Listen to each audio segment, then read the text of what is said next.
Good news mga ka-Istana, meron tayong updated inventory as of July 15, 2022. So, one page na lang. Ito ay 64 units na lang ang available. Calling po the attention ng mga corner inventory na naghahanap ng corner. Ito pong may mga mark na blue. Yan po ang karamihan sa mga irregular cut. Ayan o, 87 square meter, 66, 69 squares, 92, 77, 61, 96. Ganyan kalalaki ang mga lot area ng corner natin. So, ang mga bloke natin is andito na. So, isa-isahin natin. Sa mga bago sa channel ko, salamat po sa pag-support, pag-subscribe, pag-like at pag-comment. Malaking bagay po yan sa aking YouTube channel. Maraming salamat po. So, sa mga baguhan, ito may existing community tayo ng A, ng B. Ang selling natin is yung C. Madalas kaming magkita ng mga buyer dito sa model house. Sinasama ko sila sa entrance. Ito yung main road. Ito yung main road ng kabilang side. Okay. Ngayon, bakit ma'am hindi may mga white? Ito kasi mga white na ito is soon to rise, black 1, black 2, black 3. And then, ang selling natin is 4 and 5. Ito yan, 4 and 5. Yung 6 at yung 7, pag naubos na halos ang inventory, which is nasa 64 units na lang as of July 16. 16 kasi ngayon eh. So, ang available natin na soon to rise, pero may price increase, ito yan. May mga white. Yung mga black, yan yung ongoing na binibenta namin. Sa inventory is ganito. Meron kaming block 4, lot 87, corner po yan. Basta sinulatan ko po ng blue ball pen para po mas malino kung makita kung anong sukat. Ayan.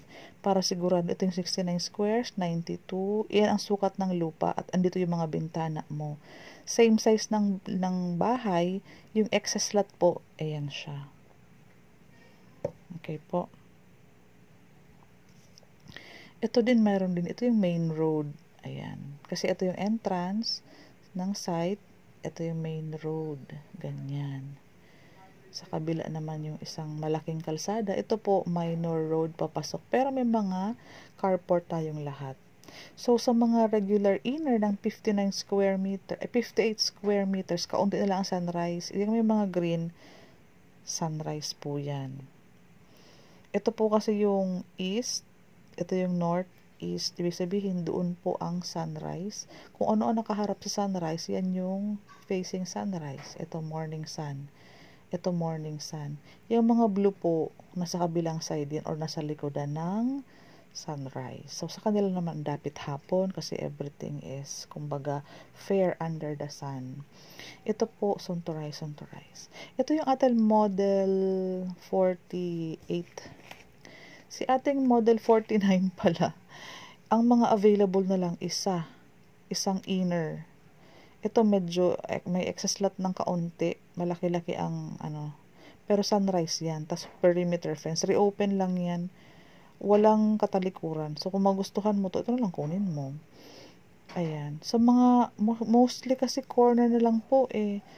So, ito po, bibigyan natin ng panahon na ma-explain para sa corner. Anyways, itong mapa na to, itong inventory, ipapadala ko yan sa messenger mo pag nag-message ka para pwede mo siyang i-print kasi yung corresponding computation ng bloke na available is nandito. Tuturo ko kayo kung paano. Pag na-print mo to, ang gagawin mo, di ba? Ito yung pangalan ng subdivision. Daista natin sa phase C. Bloke, block 4. So, dito tingnan mo kung nasaan ang block 4. Ayan, block 4. Pag nakalagay, block 4, lot 4, lot 28, lot 30. Ito naman mga number niya. Lot 4, 28, 30. Ganyan siya. So, makikita mo na dito siya sa side na to. Pag nakita mo yung 37, 39, 41, 43, 45, sa upper naman yan. So, ganun siya. Ito yung mga 2, 4, 6, 8, 10, 12 dito sa baba. Okay po. May mga sunrise pa para sa ating model 58. Ito. Pag may nakalagay akong green, sunrise yan. Pag wala, hindi po. Sunrise, hindi. Ito, hindi. Sunrise, hindi. Ganyan po. Bakit? Ang sabi kasi sa mapa, andito yung north, andun yung east. So, facing east. Ayan, dito ang sunrise. Ganyan siya. Ganyan po ang pagbabasa ng mapa. So, lahat dito may naka-indicate na block, lot. Ayan sa taas, oh. Block, lot area, yung sukat ng lupa. House area, yung sukat ng bahay. Si 58 sa bandang taas, ito siya. Si 49 naman is yung sa bandang baba. Dito naman siya. Okay po. Total contract price, yung presyo. Loanable sa pag-ibig. Ito yung total DP. Ngayon, divide 24 months. Kaya siya 23,000, 6,300. Yan yung monthly. Okay? Yung monthly amortization naman is magkano ang babayaran mo sa pag-ibig kapag na-approve ka na ni pag-ibig. Ito naman yan. Ngayon, ang required salary sa 30 years ito, merong 42, 33, 33, 33, 33, 37, 35, 30. Yung sa model 49 natin sa baba. Ngayon, depende yan sa edad. Kapag kayo ay more than 40 years old na, 65 years minus age na 40, yun ang babayaran mo sa pag-ibig. So, kailangan tumaas ang salary mo sa salary required kasi po, tataas din po ang monthly mo sa pag-ibig, shorten po ang years to pay. Hindi na siya sagad ng 30 years. Depende sa computation.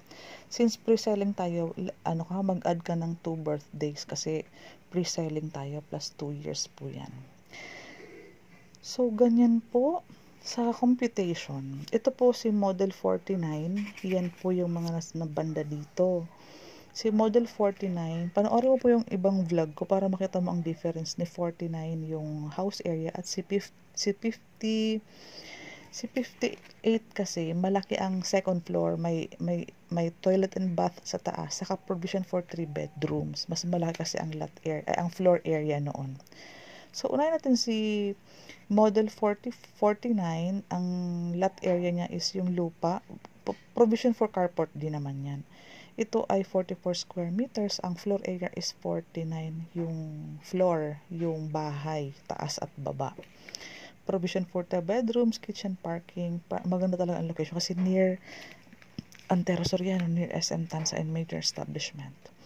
Ngayon, ang total contract price niya, na kasi, tingnan mo na lang kasi yung nandito sa latest inventory. Kasi wala na halos 49. So, ang mga natira namin, ito na ang sukat. 46, 44. Sa model 49, hindi na siya mga 44. Wala nang masyadong 44. O kung meron man, hindi siya sunrise. Model 44. Sa block 5. Ay, hindi. Sa block 5, 58 na. So, ito na lang papansinin mo, kaunti na lang ang 49. Ayan o. Ito na lang siya. Malalaki na ang cut ng aming 49 squares. Merong 46. Yan ang mga maliliit naming cut ng lupa. 50, 51, 62. Ayan, ikaw nang bahali pumili. Basta ang border mo dyan, pag 58, ito yan. Pag 49, sa baba, madaming corner. Ngayon, medyo pricey. Ang iba, pipiliin mo yung pinakamaliit na cut. Let's say, for example, ang pinakamaliit na cut is si Block 8, lot 61. Ito, si Block 8, lot 61. Asan na yan si Block 8? Ay, Block 8, lot 55 pala. 61 square meters, Block 8, lot 55. 49 square meters ang bahay, 2.325. Loanable, DP, divide 24 months, monthly sa pag-ibig, required salary. Tandaan natin na kapag may excess lot, kasama siyang babayaran sa equity. Hindi siya nakakasama sa loanable.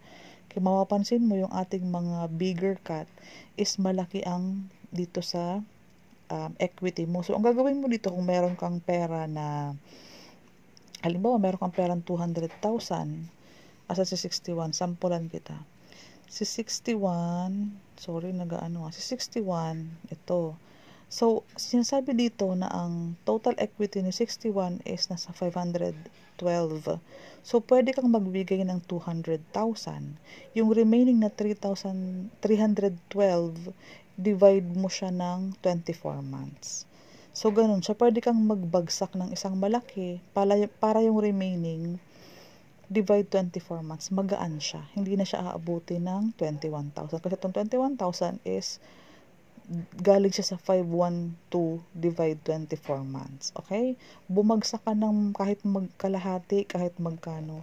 Ito kasi is naka-open, naka-open lang ang bank account nito kasi hindi kayo PDC. So, ibig sabihin, anytime able na kaya mong bumagsak ng more than 11, more than 13, more than 10, basta hulog ka lang ng hulog sa loob ng 24 months, before ka man pumasok sa pag-ibig, maaaring bumaba na ang loanable mo. Magre-recompute yan sila.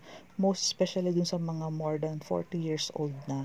Mag-advance payment kayo kasi pwede naman yun. Ang mahalaga, ang target mo dito, bumaba yung loanable sa pag-ibig, bumaba yung down payment mo, para hayahay ka sa monthly. Kasi medyo mabigat na kasi ang 10 sa down payment. Bababa din naman ang required salary pag lumiit na yung loanable mo. Ganun siya. Si 58 squares, meron pa naman siya, madami-dami pa. So, ang price niya is nasa 1.976. Reservation is 5,000 lang. Sa down payment is 158. Ayan, mga 158 nga. Ayan, 158, 158. So, naka 6.3 ka. 6.3, 75 times 24 months, pwede ka mag-advance. 11,000 sa pag-ibig. Kapag na-loan take-out, ang required salary 33. Ayan. Kapag hindi ka umabot ng 33, pwede ka kumuha ng co-borrower. Basta make sure na mas malaki ang salary mo kay co-borrower. Or kung mag-asawa kayo, kung sino ang mas malaki ang basic, ang malaki ang payslip, malaki ang sa COE, siya po ang principal. Yan po ang sinasabi ng ating developer. So, hindi ko napapahabain. Please message po dyan sa comment section. Kung may tanong kayo, paki-message nyo po ako sa FB.